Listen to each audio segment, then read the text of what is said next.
नमस्कार दोस्तों, आज हम आपको सुनाएंगे एक महान शौर्यपूर्ण किस्से, एक योद्धा के जीवन का सफर। आइए चलिए जानते हैं छत्रपति राजाराम राजे भोसले के जीवन की एक छोटी सी कहानी में। 1670 में फाल्गुन पूर्णिमा के दिन राजगढ़ किले पर छत्रपति शिवाजी महाराज के कनिष्ठ पुत्र का जन्म हुआ था। इस शौर्यपूर्ण बालक का नाम था छत्रपति राजाराम राजे भोसले। 1679 में संभाजी महाराज के निधन के बाद छत्रपति राजाराम राजे ने संताजी घोरपड़े और धनाजी जाधव के साथ मिलकर मराठा साम्राज्य का संरक्षण किया।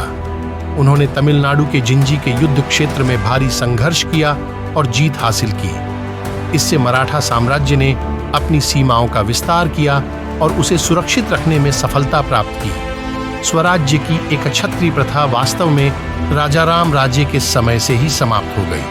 बाद में अनेक शक्ति केंद्र बनाए गए। हालांकि पुणे एक प्रमुख शक्ति केंद्र था। नागपुर, कोल्हापुर, सतारा, बड़ौदा और बाद में ग्वालियर, उज्जैन और इंदौर मराठों के उप शक्ति केंद्र थे। शिवाजी महाराज ने जो कमाया था उसे बनाए रखने की जिम्मेदारी छत्रपति संभाजी की थी। उन्होंने इसे बनाए रखा, लेकिन उनके समय से पहले पकड़े जाने और हत्या के बाद मराठा साम्राज्य बिखर गया। राजाराम को स्वराज्य के छत्रपति के रूप में सिंहासन पर बिठाया गया। यह काल इस छोटे से हिंदू राज्य के लिए बहुत अशांत, सूखा और कभी-कभी शर्मनाक था। राजाराम के जीवन की पहली लड़ाई 10 जून 1679 को प्रतापगढ़ की तलहटी में हुई। काकर खान जैसे मुगलों को कोयने के तट पर छत्रपति राजाराम महाराज और वफादार सरनोबत नरवीर पिलाजी गोले ने हराया। बाद में छत्रपति राजाराम और फिर उनकी पत्नी महारानी ताराबाई ने राज्य पर शासन किया और किसी तरह राज्य को जीवित रखा। छत्रपति राजाराम का जन्म 24 फरवरी 1670 को हुआ था, जबकि हर कोई चिंतित था कि वह पैर से पैदा हुआ था। शिवाजी महाराज ने भविष्यवाणी की थी कि वह इस पातशाही पालथी को लाएगा। वास्तव में हालांकि राजाराम ने पातशाही को उखाड़ फेंका नहीं, लेकिन उन्होंने पातशाही को सफल नहीं होने दिया। उन्होंने पातशाही को खत्म कर दिया। राजाराम शांत एवं धैर्यवान व्यक्ति थे। राजाराम महाराज के सैनिक शिक्षा हम्बीरराव मोहिते, स्वराज्य के सरसेनापति और रिश्ते में उनके मामा के द्वारा प्रदान की गई। हम्बीरराव कुर्तोजी प्रतापराव गुजर के बाद सरसेनापति बने थे। प्रतापराव की मृत्यु के बाद छत्रपति शिवाजी महाराज ने प्रतापराव की मुलगी जानकी बाई से राजाराम का विवाह करवाया। 1 फरवरी 1629 को संभाजी महाराज को पकड़ लिया गया। सिंहासन के उत्तराधिकारी युवराज शाहू उस समय 7 वर्ष के भी नहीं थे। येसुभाई और कैबिनेट ने उन्हें छत्रपति जैसे महत्वपूर्ण पद पर स्थापित करने के बजाय राजाराम को स्थापित करने का निर्णय लिया और 12 फरवरी को राजाराम तुरंत छत्रपति बन गए। भले ही राजाराम महाराज छत्रपति बन गए, लेकिन उनके सामने स्थिति खराब थी। महाराज संभाजी को गिरफ्तार कर लिया गया। मराठा सरदारों का झुकाव औरंगजेब की ओर होने लगा। स्वराज्य पर चारों ओर से हमला, स्थानीय लोगों को ठगना, औरंगजेब से लड़ने के लिए धन की बर्बादी, ये सभी प्रश्न थे। और स्वराज को भी कायम रखना है। मराठा साम्राज्य को जीवित रखने के लिए यह एक भयानक स्थिति है, लेकिन न तो शक्ति है और न ही पैसा। औरंगजेब की सेना ने एक ही समय में कई मोर्चे खोल लिए थे और राजाराम का पीछा कर रही थी। इसलिए महारानी येसुबाई ने राजाराम को दूर जिंजी जाकर राज्य बनाए रखने की सलाह दी। प्रहलाद निराजी को पंत प्रतिनिधि, जो अष्टप्रधान से ऊपर था, का पद दिया गया। इस पद के कारण राजाराम महाराज की अनुपस्थिति में प्रतिनिधि सभी निर्णय ले सकते थे। उपरोक्त सभी परिस्थितियों को देखकर राजाराम महाराज ने तुरंत झिंझी जाने का निर्णय किया। स्वराज के चारों ओर मुगलों का घेरा कसता जा रहा था। राजाराम महाराज ने किला छोड़ दिया और किलोंदारों और सरदारों के पास जाकर उन्हें अपने पक्ष में करने के लिए मनाने लगे। कई सरदार मुगलों से जाकर मिले, उनका परीक्षण किया गया। उन्होंने मराठी लोगों को एक साथ लाना शुरू किया, लेकिन एक बड़ी समस्या यह थी कि संभाजी के शासन के अंतिम कुछ वर्षों के दौरान औरंगजेब ने स्वचालित रूप से मराठा सरदारों को मुगल सत्ता में शामिल होने के लिए मुगल हिस्सेदारी देना शुरू कर दिया, क्योंकि वे दक्षिण से थे। फोड़ा और वतन देकर मराठी लोगों को स्वराज्य के मामले में निष्क्रिय बनाना शुरू कर दिया गया। वतनदारी की जो व्यवस्था शिवाजी महाराज ने तोड़ी थी वह वापस आ गई। इससे हमारे छोटे से मराठी राज्य को बहुत नुकसान हुआ। महाराष्ट्र में भयंकर सूखा पड़ा।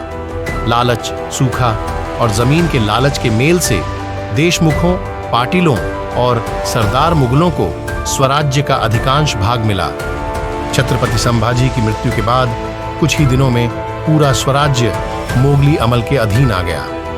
शेष स्वशासित सतारा पारली, विशालगढ़, रत्नागिरी का कुछ भाग तथा कुछ 2-5 किले सीमित थे। इस समय राजा राम महाराज स्वयं पन्हाला में थे। मुगलों ने पन्हाला को भी घेर लिया। राजा राम महाराज पर एक के बाद एक संकट आते गए। रामचंद्र पंत, जो संभाजी के कार्यकाल में स्वराज्य के अमात्य थे, उनको हुकूमत पन्हा की उपाधि दी गई और उन्होंने प्रतिनिधि को हर संभव सहायता देने का निर्णय लिया। अंधेरी रात में राजा राम महाराज पन्हाला की घेराबंदी से भाग निकले और झिंझी की राह पर चल दिए। बहादुर खान को एहसास हुआ कि राजा राम महाराज चले गए हैं। तुंगभद्रा नदी के तट पर भीषण युद्ध हुआ। महाराज स्वयं लड़े और नदी में कूदकर भाग निकले। बेदनूर पर रानी चेन्नम्मा का शासन था। उन्होंने औरंगजेब की परवाह किए बिना महाराजा को शरण दी और सुरक्षित जिंजी भेज दिया।